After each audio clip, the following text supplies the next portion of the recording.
Gamer 7, and welcome back to some old Sims for Creator Sim, and particularly the D&D series, where I take my D&D creations and try to turn them into Sims.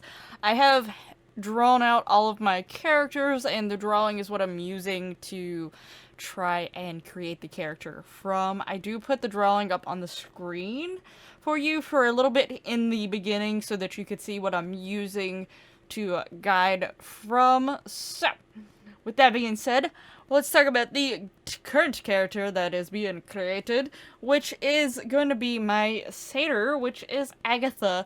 Now, my boyfriend gave me a weird look and reacted really strangely when I said that that was her name. I'm sorry.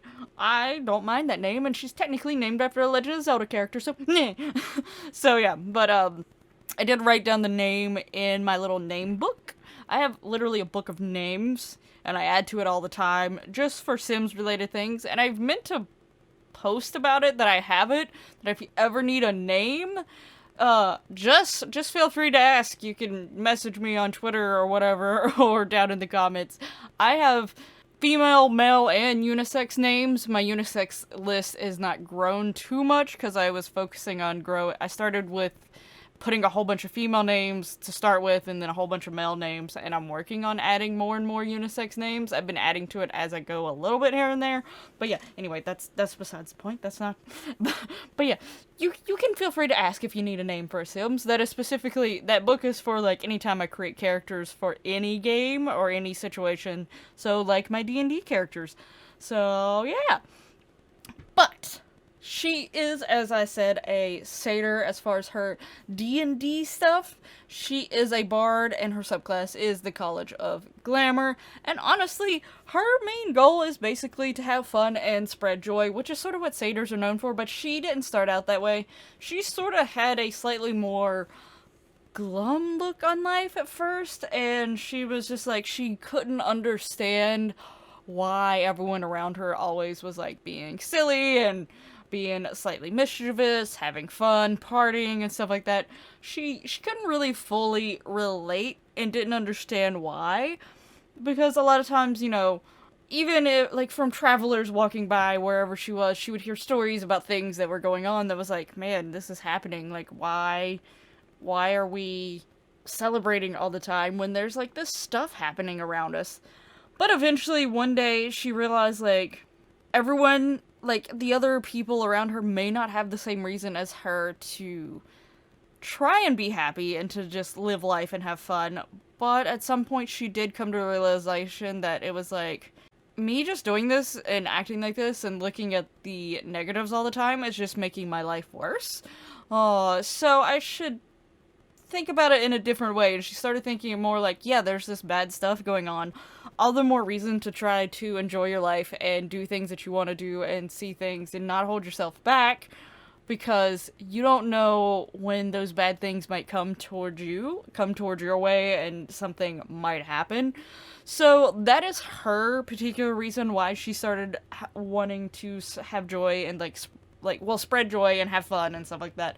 But she definitely wanted to travel. She didn't just want to stay in the same place and party constantly with the same people sort of situation. Like, she wanted to go out. She wanted the adventure. She wanted to learn from other people, but also have people learn from her. So, you know, she has one of my more simpler stories in a way. Sometimes the simple ones are the good ones. With her, one of the things that I definitely wanted to keep in mind if I ever get a chance to play her as, like, in a D&D campaign, or if I was to ever attempt to DM and I put her in a world, which most of these characters probably would go into my world if I ever DM'd, I would have different areas where you could potentially encounter them and stuff, and obviously depending on what the party does and things like that, you may not encounter them for a really long time, or you may not encounter them the first way I intended it to, but yeah, I would have, like, a whole thing, like, set up ready. Most of these characters would somehow be in the campaign. But anyway, what I was trying to say is that I definitely would every once in a while have, like, her old personality sneak through every once in a while, just because, you know, give her more, like, what is the word that I'm trying to think of? a more well-rounded character in a way. Like, she still has these flaws and stuff like that. She's just not constantly fun, giddy, silly, childish, free-spirited. Though she is those things, she's not always those things, you know. And it would be a surprise that that side would come out with her every once in a while. But, you know, it's okay to have those down days. It's okay to have those times where you're, like, just feeling low. Like, that's just part of having emotions and having a thought process and a, like, you know, just feelings in general. So, that's sort of how I want her to represent. That even though she sometimes can look at things in a negative way, she has been able to get her to this point to where she is free-spirited and fun-loving, and she wants to try to bring that to others because she realizes that there's probably others out there like her who potentially looked at things more in a negative way more often. So if she can somehow spread joy to them and make them a little bit more happy, even if it's just for a temporary moment, then she's happy. Like, she's glad that she's got to give them that moment. Because she had this realization, but she understands that not everyone might have that realization for a while. Or potentially they won't have that realization. But if they have people around them at least trying to make them smile every once in a while, it at least will give some good. So that's sort of like her whole thing with her. Now, I will say, I specifically looked for, like, a way to give her, like, the fur leg things. And I think there's a few different options, and you can add, like, the hooves, you can add the little tail and everything, which is fun. The thing about them is that you have to find bottoms that fit with them, because some of the bottoms don't work with them, and with, like, how I had her dressed and stuff like that, I wanted more of, like, a shorts sort of situation, or, like, a smaller skirt, just because, you know, she has fur all over her legs, and I imagine, you know, they don't really care as much, because the top half of them looks human, then the lower half doesn't look quite as human. But in Sims, you can't really do that, and, like, those weird orange underwear were, like, just randomly sticking out from underneath it, so I needed something that went over top of it, and trying to find something that was the feel that I was going for, that also didn't look very weird with the fur legs, was quite difficult, but I did find some shorts that worked out really well. So I was pretty excited about that. Now, before I forget, let's get into her Sims traits, because I tend to forget that sometimes, and then I'm like, oh wait, I need to add that in real quick. Yeah, so, as far as her aspiration, she is going to be the joke star aspiration, so, you know, she is trying to be funny, she's trying to be silly, she's trying to spread fun. I don't know if I've actually ever done the joke star aspiration completely, so I don't remember what all it entails, but yeah. So, that is her aspiration. And I am doing, like, a little mini-series at the end of this Create a Sim and the end of the build. The build probably is going to finish before... I mean, not finish. The Create a Sim is probably going to finish before the build finishes, so the mini-series will come at the end of the build series. So keep an eye out for that. But I am going to see if there's any potential way that they actually get anywhere in their aspirations on their own, because I'm not going to control them for the most part. Like, the most controlling I would do is to try to make sure they're not in certain rooms, or, you know, like, they need to be in certain rooms because they've rolled a really low number and they really can only be in their bedroom, so I need them to get into their bedrooms now. Or, like, you know, I'm not going to be mean. If their bladder gets really low, I'll unlock the door temporarily for them to go straight to the bathroom and straight back sort of situation. And also to make sure to feed the cat, but I also think that every once in a while I might do their whims. I'll let their whims stay up, and if it seems like something, like, interesting or something maybe they would do, I'll every once in a while do the whim. But for the most part, I'm gonna let them just do whatever they want to do and see what happens. So, yeah, I'm intrigued to see if they will actually somehow...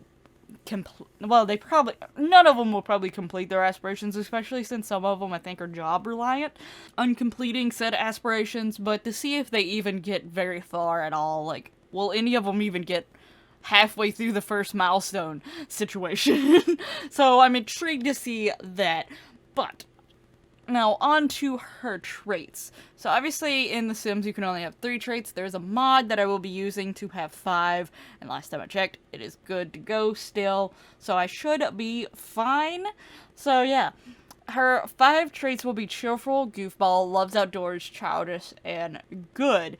If for some reason that mod doesn't work for me, or it's not updated or whatever, I will focus on cheerful, goofball, and loves outdoors for her. But I really want to give them more traits just because, like, I know the traits technically don't affect them as much as I wish they would for The Sims, but it does affect a few things ever so slightly. So I want to try to have as much of an effect on them that it might instill them to do certain things autonomously more likely by giving them more traits. I figure the more traits they have, the higher chance of them doing some random autonomous stuff. So hopefully, I've also given them likes and dislikes, so hopefully that affects them somewhat. I have MCC, I have Slice of Life, I have the chemistry thing, I have Wonderful Whims, and I think I recently added something else, and I can't remember what it was. I think it was First Impressions? I think that's what I added recently. So yeah. I am trying to get things to where they, like, whoo! It really sort of has a chance to have some interesting drama, hopefully. I'm sure there will be chaos no matter what. There's gonna be 30-some Sims in one household, so yeah, there's probably gonna be chaos. So, yeah. Anyway, you definitely are seeing, what? Words. You are 100% sure seeing the screenshots by now. Let me know down in the comments below how you thought of Agitha. Do you really like her? Is she one of your favorites? I actually really like how she turned out. I think she's actually really adorable. So I was pretty excited to see the end results. There was a point in the creation process where I got excited, and then I was like, I don't know how this is gonna work, and then I went back to, yeah, I love her. But yeah, so I hope you liked her. If so, hit that lovely like button, subscribe so that you don't miss out on more Create a Sims, as well as the build series and the mini series coming at the end of this. And you know, all that lovely YouTube goodiness. But for now, I will be ending the video, and hopefully I will see you in the next one. Until then, bye bye!